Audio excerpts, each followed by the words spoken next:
जादुई नगरी। ये देखो, इसे कहते हैं ना काम के ना काज के, दुश्मन अनाज के। सवेरे के 10 बज चुके हैं और ये निकम्मा सो रहा है। सरला उठाओ इसे। सरला बाल्टी भर के पानी लाती और अपने बेटे रोहन के ऊपर डाल देती। अरे कौन है? तेरी माँ हूँ निकम्मे। सवेरे के 10 बज चुके हैं और तू मनहूस की तरफ पड़ा हुआ है। अरे जाकर कुछ काम वाम भी करेगा या हमारे बुढ़ापे तक हम पर यूं ही बोझ बना रहेगा। मम्मी, आप तो चैन से सोने भी नहीं देती हो। अरे कामचोर, तेरी उम्र के लड़के अपने माता पिता का सहारा बन गए हैं और तू एक नंबर का नाकारा और निकम्मा है, जो जवान होने के बाद भी अपने बूढ़े माता पिता पर बोझ बना हुआ है। अरे अब तो कहीं काम करके हमारा सहारा बन निकम्मे। चल उठ और जाकर कुएं से पानी भर के लाओ। ठीक है माँ।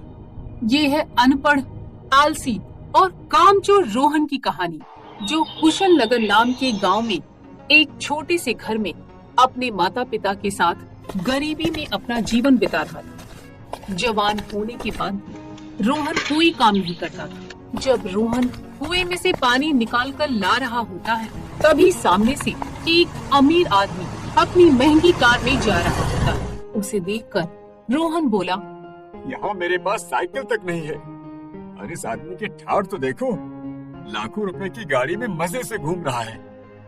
सारी दुनिया अमीर होती जा रही है, बस एक मैं ही हूँ जिस पर कोई जादू की छड़ी नहीं चल रही।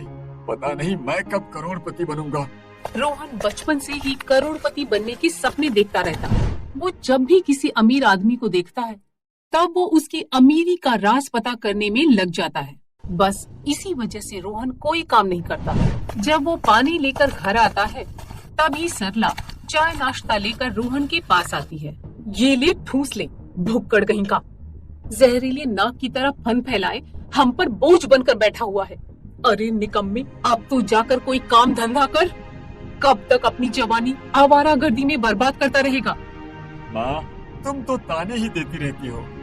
देखना, एक दिन तुम्हारे इस निकम्मे बेटे को इतना खजाना मिलेगा कि आपका बेटा आपको महलों में राज करवाएगा। बेटा, ऐसी बातें केवल मुंह से ही अच्छी लगती हैं, लेकिन हकीकत में इन बातों का कोई मतलब नहीं है। रात के वक्त जब सब सोने की तैयारी कर रहे होते हैं, तभी कुलदीप कहता है, सरला, पीयूष का फोन आया था। वो कल अपने परिवार के साथ हमारे घर आ रहा है। मगर हमारे पास तो पैसे ही नहीं है और हमारे घर केवल दाल और आटा ही है। हम उन्हें कैसे खिलाएंगे और क्या खिलाएंगे? सुन रोहन, तू कल सवेरे जाल लेकर तालाब पर मछली पकड़ने के लिए चले जाना। हम मेहमानों को मछलियाँ ही खिला देंगे। अगले दिन सवेरे रोहन जाल लेकर तालाब पर मछली पकड़ने जाता है और तालाब में जाल फेंककर वहीं किनारे बैठ जाता है। कुछ देर बाद अचानक से जाल हिलने लगता है। अरे, ये जाल इतना हिल क्यों रहा है? लगता है कि जाल में बहुत बड़ी मछली फंसी है। रोहन जैसे ही जाल बाहर निकालता है, तो उस जाल में एक सोने की मछली फंसी हुई थी। अरे, ये तो सोने की मछली है।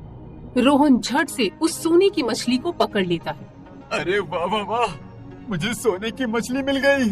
अब तो मैं करोड़पति बन जाऊंगा। अरे अरे, मेरी सोने की मछली तालाब में चली गई। अब मैं क्या करूं? सोने की मछली को पकड़ने के लिए रोहन तालाब में कूद जाता है और तालाब में पानी के अंदर उस सोने की मछली को ढूंढने लगता है। तभी रोहन को वो सोने की मछली दिखाई देती है। रोहन सोने की मछली का पीछा करता है। तभी वो मछली पानी के अंदर एक अनोखे दरवाजे के अंदर चली जाती है। ये देखकर रोहन भी उस दरवाजे के अंदर चला जाता है।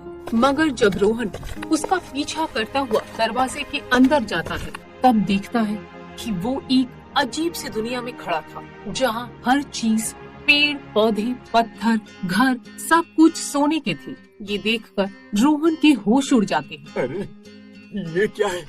यहाँ तो हर चीज सोने की है।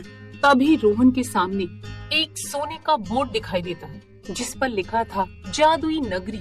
अरे वाह, ये तो जादुई नगरी है। इतना सारा खजाना, अब तो मैं दुनिया का सबसे अमीर आदमी बन जाऊंगा। इतना खजाना देखकर रोहन की आंखें फटी की फटी रह जाती हैं। वो खुशी खुशी जादुई नगरी में घूमने लगता है मगर देखता है कि वहाँ हर तरफ सोना है, मगर इंसान एक भी नहीं। यहाँ की हर चीज सोने की है, पर यहाँ एक भी इंसान दिखाई नहीं दे रहा है। क्या इस नगरी में कोई इंसान नहीं रहता? तभी दूर सामने रोहन को एक छोटी सी झोपड़ी दिखाई देती। ये तो आम घर की तरह है, शायद यहाँ कोई रहता होगा। रोहन उस झोपड़ी के अंदर जाता है तो अंदर एक बूढ़ी महिला बैठी थी। आप कौन हो और इस अनोखी नगरी में आप अकेले क्या कर रही हो? मेरा नाम रूपा है। मैं 200 साल से इसी नगरी में हूँ।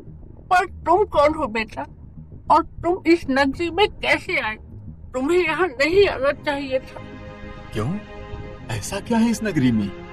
ये नगरी एक जादुई नगरी है। यहाँ हर चीज सोने की है। यहाँ केवल वही इंसान आ सकता है जो हमेशा अमीर बनने के सपने देखता है। शायद तुम भी अमीर बनने के सपने देखते होंगे। आहा, लेकिन इस नगरी में कोई इंसान क्यों नहीं है? इस नगरी में इंसानों का आना मना है। यहाँ कोई जीवित नहीं रहता क्योंकि यहाँ खाने के लिए कुछ भी नहीं है और न ही पीने को पानी है। अब तुम भी यहाँ भूखी रहकर मर जाओगे और फिर मुझे हर इंसान की तरह तुम्हारी लाश को भी यहाँ की खूंखार चील को ले जाकर देना होगा और वो तुम्हें खा जाएगी। खूंखार? खूंखार? हाँ, वो सामने गुफा देख रहे हो ना, उसी में वो खूंखार चील रहती है। ये सुनकर रोहन घबराने लगता है। नहीं नहीं, मुझे मरना नहीं है, मुझे इस नगरी से बाहर निकलना है। इस नगरी में जो एक बार आ जाता है वो लौट कर कभी नहीं जाता। मैं आपके सामने हाथ जोड़ता हूँ, विनती करता हूँ, मुझे यहाँ से बाहर निकालिए, मुझे घर जाना है। तुम्हें तो अमीर बनना था ना। देखो यहाँ कितना खजाना है, जितना चाहो ले लो। तभी रूपा रोहन को घर के बाहर निकाल देती है और दरवाजा बंद कर देती है। मुझसे गलती हो गई, मुझे यहाँ से बाहर निकालिए, दरवाजा खोलिए। कहाँ फंस गया हूँ, अब क्या करूँ, कैसे यहाँ से बाहर निकलूं?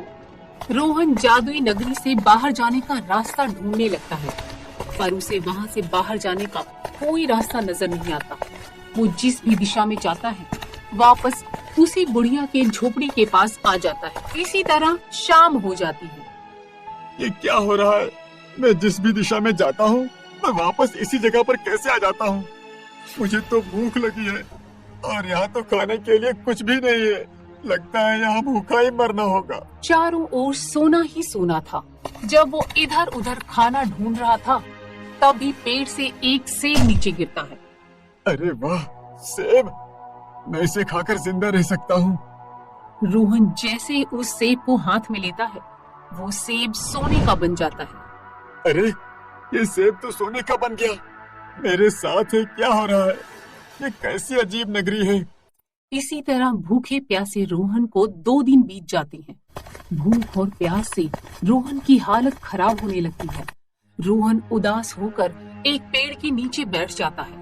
रोहन अब इतना कमजोर हो चुका था कि उससे खड़ा भी नहीं हुआ जा रहा था। 2 दिन से भूखा प्यासा रहकर मेरी हालत खराब हो गई है। मुझे यहाँ नहीं आना चाहिए था। तभी उसके पास वही सोने की मछली हवा में उड़ती हुई आती है जिसके पीछे रोहन इस जादुई नगरी में आया था। तुम? अरे वो सोने की मछली, तुम मुझे किस नगरी में लेकर आ गई हो जहाँ ना खाना है और न पीने के लिए पानी? मुझे यहाँ से बाहर निकालो। रोहन, तुम्हें यहाँ मैं नहीं तुम्हारा लालच खींच कर ले आया है। अब अगर तुम्हें इस नगरी से बाहर निकलना है तो तुम्हें इन सोने के पेड़ों में से एक ऐसा पेड़ तलाश करना होगा जिस पेड़ पर एक काली डाली है और उसी डाली के सामने वाली गुफा में एक चुड़ैल रहती है। तुम्हें उस चुड़ैल को मारना होगा। चुड़ैल की मरते ही मैं तुम्हें इस दुनिया से बाहर ले जा सकती हूँ। मैं एक बुढ़िया को मिला था और उस बुढ़िया ने तो कहा था कि वो चुड़ैल एक चील है, तो क्या मुझे उस चील को मारना होगा? जिस बुढ़िया की तुम बात कर रहे हो वही इस नगरी की चुड़ैल है। वो चुड़ैल जीवित इंसानों को नहीं खा सकती, वो केवल मरे हुए इंसानों को ही खाती है। उसने तुमसे झूठ कहा था। वो रोज रात को उस गुफा में जाती है और वहाँ चुड़ैल बन जाती है। अब उसे तुम्हारे मरने का इंतजार है। तुम जैसे ही मरोगे वो तुम्हें उस गुफा में ले जाएगी और चुड़ैल बनकर तुम्हें खा जाएगी। ये सुनकर रोहन के होश उड़ जाते हैं। अब अगर तुम्हें अपनी जान बचानी है तो जाकर उस काली डाली को तलाश करो और मरने से पहले उस चुड़ैल को उसी काली डाली की लकड़ी से मार दो। मछली के गायब होते ही रोहन जादुई नगरी में पेड़ों के ऊपर एक काली डाली को तलाशने लगता है। वहाँ के सभी पेड़ सोने के थे। उसे काली डाली कहीं नजर नहीं आ रही थी। क्या करूं? कहाँ ढूंढूं उस काली डाली को? यहाँ तो सारे पेड़ सोने के हैं। रोहन काफी समय तक भटकता रहा। तभी एक विशाल पेड़ के ऊपर उसे वो काली डाली दिखाई देती है, पर उसके पास कई खतरनाक किस्म के सांप थे जो उस डाली के पीछे पीछे घूम रहे थे। अरे बाप रे, यहाँ तो कितने सारे सांप हैं। अब उस डाली को कैसे लूं? रोहन एक सोने का पत्थर उठाकर एक सांप को मारता है। पत्थर लगते ही सांप मर जाता है, मगर दूसरे ही पल वो जिंदा हो जाता है। ये सांप तो मर ही नहीं रहा, अब क्या करूं? रोहन उस सांप को मारने की बहुत कोशिश करता है, पर वो सांप तो वहाँ से हिलता ही नहीं। ये सांप तो हिल भी नहीं रहा। लगता है कि मेरा मरना तय है। रोहन काफी घबरा जाता है और वहीं पेड़ के नीचे बैठ जाता है।